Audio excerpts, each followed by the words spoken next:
В университете расположено очень много лабораторий. Вот список.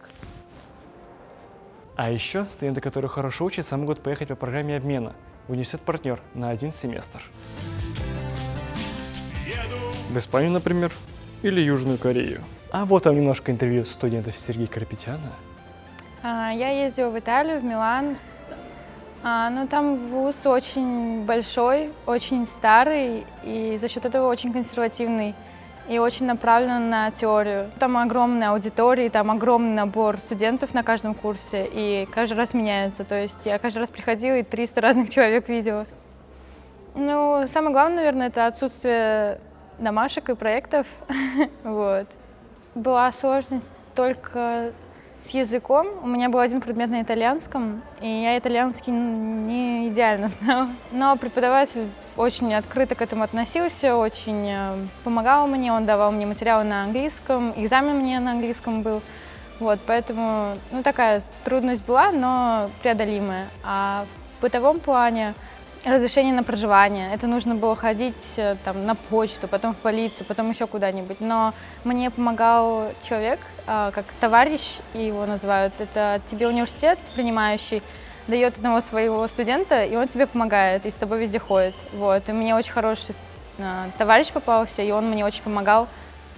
Студенты могут принять участие в программе обмена, начиная с 3-го семестра, то есть это 2-й год обучения. И, собственно, до 7-го семестра включительно это 4-й год обучения. А в последний семестр 8-й студенты, к сожалению, поехать не могут, потому что они должны заниматься тезисом в это время. А минимальная успеваемость, которую университет Иннополис требует от студентов, это B0, то есть это средняя оценка B. Ниже, к сожалению, мы не позволяем участвовать. Что нужно сделать? Ну, я посоветовал, наверное, в первую очередь подойти в наш отдел, то есть отдел международного академического сотрудничества, потому что первично нужно понять вообще, что вы хотите. Исходя из этого, мы бы уже выбрали наиболее интересные вам вузы. Ну, а с точки зрения бюрократии все очень просто. Вы должны просто засабмитить нашу электронную форму, которая находится на страничке обмена на официальном сайте университета Иннополис, и, собственно, паковать чемоданы. А самое интересное, что с окончанием весеннего семестра учеба не заканчивается. Студенты должны отработать 1 месяц административной или индустриальной стажировки в Иннополисе. Но стажировок очень много, и они все разные, и ты сможешь с легкостью найти для себя свою. Можешь даже, как мы, снимать видеогайд. А сейчас самое время рассказать о структуре университета. В первую очередь профессора. Они часто являются главами одной из имеющихся лабораторий и по совместительству ведут у нас предметы. Также есть TA, Teacher Assistant. Они ведут лабораторные занятия и являются научными сотрудниками университета Иннополис в большинстве случаев. И если у тебя возникает какой-то вопрос по предмету, то ты можешь сначала спросить одногруппников, потом TA. И только если TA не даст ответа на твой вопрос, ты можешь обратиться к профессору, и он обязательно тебе ответит. А еще в университете есть отдел поддержки и развития студентов. Расположен он в 319-м кабинете, оттого его называют просто 319-е.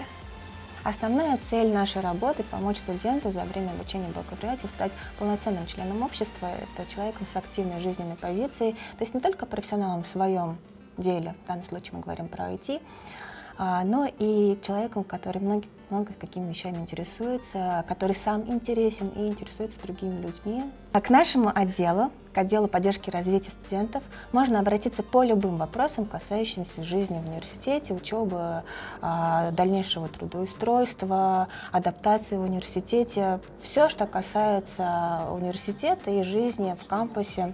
Один из самых удобных способов, поскольку студентов много, и, конечно же, мы не можем всегда оперативно отреагировать на некоторые вопросы, можно задать любой вопрос через бот, который у нас есть. Он работает в режиме Telegram-бота или через почту. Также работает 319@innopolis.ru, либо бот Student Affairs Bot. Учиться в университете непросто. Я не чувствую своих 36К. То у тебя их нет. И если у тебя возникают какие-то проблемы... Профессор Суч, это не мой Windows. Мне его подсунули. Я на Linux сижу. Ты чувствуешь, что тебе тяжело. Нет, профессор Хан, я не хочу на ретейк. Либо просто хочешь улучшить свои навыки, умения. то в университете есть психолог, и ты всегда можешь обратиться за квалифицированной помощью. А ко мне может обратиться абсолютно любой студент с абсолютно любым вопросом, который его волнует. Наша основная задача – это сделать студенческую жизнь максимально комфортной и приносящей удовольствие. Поэтому если вы чувствуете, что есть какие-то мысли, чувства, переживания, которые мешают вам получать максимальное удовольствие от жизни, просто вот наслаждаться процессом обучения в нашем университете, то вы всегда можете обратиться ко мне. Я буду очень рада обсудить любой вопрос и уверена, что вместе мы сможем найти какое-то эффективное решение. Также, когда ты закончишь свое обучение, ты даже можешь отработать свой грант в течение 1 года. Ты можешь выбрать любую компанию из списка резидентов университета Иннополиса. А теперь возьмем интервью у тех людей, которые уже закончили обучение в нашем университете. Я устроился в компанию МТСТ.